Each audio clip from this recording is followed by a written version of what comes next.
Well, what's up, full-time hustle listeners? Welcome to another episode of Time Out Fridays. This is Josh Fowler, your co-host here with Susan Fowler. And we're really excited to bring you another episode. This is super simple. Today we are focusing on foolproof ways to improve your client experience. And I know Susan has a lot of gold nuggets in this area. Yes. What made you want to do this? It's just something that everyone always wants to improve on. Mm-hmm. And if you're not, it's a constantly changing thing. Yep. And over, years, I was just going through our filing cabinets, and it's so interesting, the things that we did back in 2013 versus now. And things are so different. Like, our goals are different, and we have to constantly change how we're reaching our customer and how we're thanking our customer. Absolutely. I know for me, when I first started getting going with doing movies and doing wedding films, I was dead set focused on I had to be best friends with the client. And now I know that sometimes that happens, sometimes that works out, but it doesn't always. But you still have to give a great client experience. Exactly. And sometimes you're just naturally going to become friends with clients. Yep. Sometimes you have a business where you have 100 people a day that you interact with, Mm-hmm. and you can't be friends with all of them. It doesn't work that way. And so it's great to have ways within your own business that, a set in stone way, like, hey, this is what we do to appreciate clients. And This is how we show them that we care. And that way, if there's a more personal relationship, that's wonderful. But if not, you at least have something in place that lets your client know, hey, we care about you. Awesome. So let's jump in here. What's the first way? All right. So the number one, and this is the bottom line for everything, is care for your customer and put people first. And so, sometimes we can get carried away with, oh, I want to give them a gift, especially like for weddings, it's a higher ticket item. So right. Sometimes it's like, oh, I want to give them a gift and a candle and a bottle of champagne and this and that. But at the end of the day, you have to put a person first, and sometimes we don't know our clients well enough. We may have a bride or a groom that has an addiction, and we don't really want to send them a bottle of champagne if they have a problem with alcohol. And so we have to put... It's really important. Yes. And so we have to put the client first and think of them first on everything, rather than our own. And so I thought of this a lot in our marriage. The first couple of years, we really loved to give gifts based on what we wanted to receive. Right. And that's great when your client is just like you. But sometimes they're not. Mm-hmm. And so, if someone sent me like a bath bomb and a bottle of champagne, that's not speaking my love language super Yeah, don't much. you hate champagne? Yeah, I don't really love it. Other than in a mimosa? Yeah, I can put it in a mimosa, but otherwise, champagne's not really my thing. I can choke it down, but it's not it's not like my favorite gift. And it doesn't mean that every client has to have like their personalized gift. Right. But at the same time, like, just make sure that you are actually putting your client first Mm-hmm. in if you are sending them a gift or something, and instead of just doing something that you love. Right. Because it's cheaper just to buy one gift for yourself than 50 gifts for clients. That's awesome. But it does not have to be a gift. That's why I said put people first. Sometimes it's just a thank you note or a personal, looking in someone's eyes and saying, thank you so much for purchasing from us today.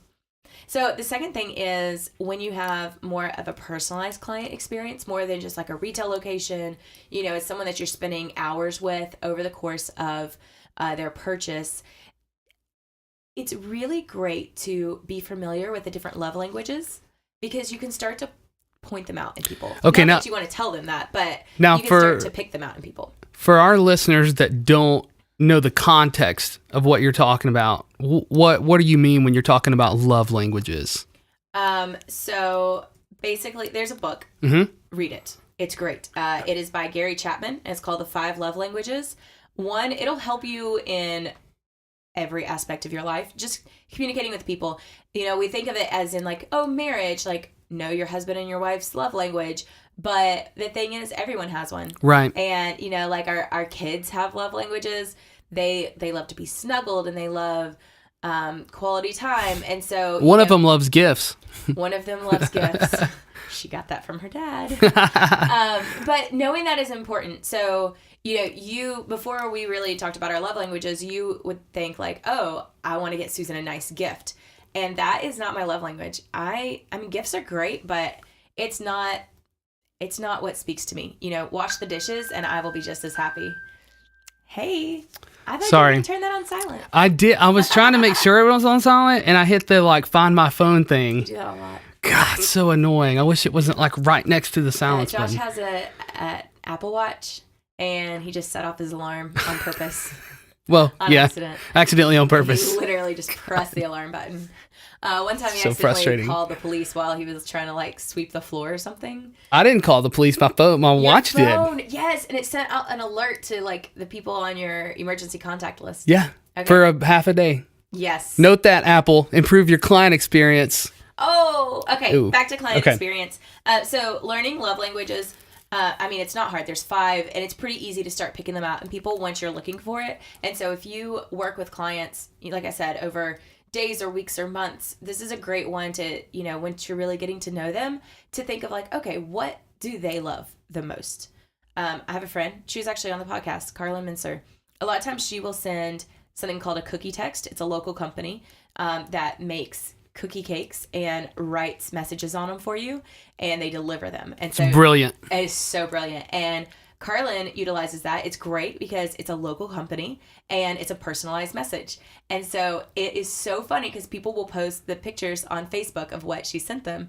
And it's always a personal message that is so witty. And that is Carlin's personality. She's witty and she's very, very personal with people. And so I can't even think of a great example. Oh, sometimes it'll somebody will be on a diet or something and they'll have just come off and she'll send something and be like, this has 0 carbs. No, it's a cookie. Yeah, she sent me one time that said something like, this is paleo, or I'm like, yeah, all right. Oh, does this fit in your macros? Yeah, that's what it was. Yeah. That's what it was. It's something that, it's extremely personalized just for you. Mm-hmm. It was also great because it used a local business. And so that's just something that we remember. That was a year or 2 ago when you got that, and that's super memorable. Here's the thing though, sometimes you don't have that personal you can't have that personal touch with clients because you have a million of them, which is great. For example, Amazon, they have a wide variety of customers. They have a few dozen, don't they? Yeah, they have a couple. We only get a couple boxes every day. Yeah. So they have a wide variety, but pretty much all of their customers appreciate quick and exact service. Mm-hmm. I want my package yesterday, and I want it on my doorstep. I don't want the wrong package. I want the correct package. And so that's what makes their client experience great. It's just that I can get it, and I can get it faster than I can plan a trip to the store sometimes because I have kids. And that's all I want from Amazon. But also their refund policy, because again, I don't like to go to the store and I don't want to have to return things to the store. And so Amazon's refund policy is amazing. Mm-hmm. And so the main thing is that you never have to leave your house for it. And so they make it to where you can ship something back to them without ever leaving your house. And so the ease that they make that happen with is what makes their client experience amazing. And they're not sending me gifts. I am sending them lots of money. And I'm happy to throw more money at them because they make my life so much easier. Mm-hmm. They solve that problem in my life. And then I always love to get back to the basics. So sometimes just a handwritten note, someone saying thank you, looking in the eyes. I mentioned that earlier. It's the simple things that they don't have to cost a ton of money. Right. It's always great to use to do gifts and stuff like that, but just this simple quality thank you is amazing. That's awesome. Well, Susan, thank you so much. It's a lot of really, really helpful info. We really, really like doing Timeout Fridays. This is just quick information we can download to you really quick, and you can take this stuff and immediately start to implement it. So give us feedback on what you'd like to hear on Timeout Fridays. You can shoot us an email, josh@fowlerstudios.net or susan@fowlerstudios.net, and we'd love to hear from you. Thanks for joining us, and we'll see you next time.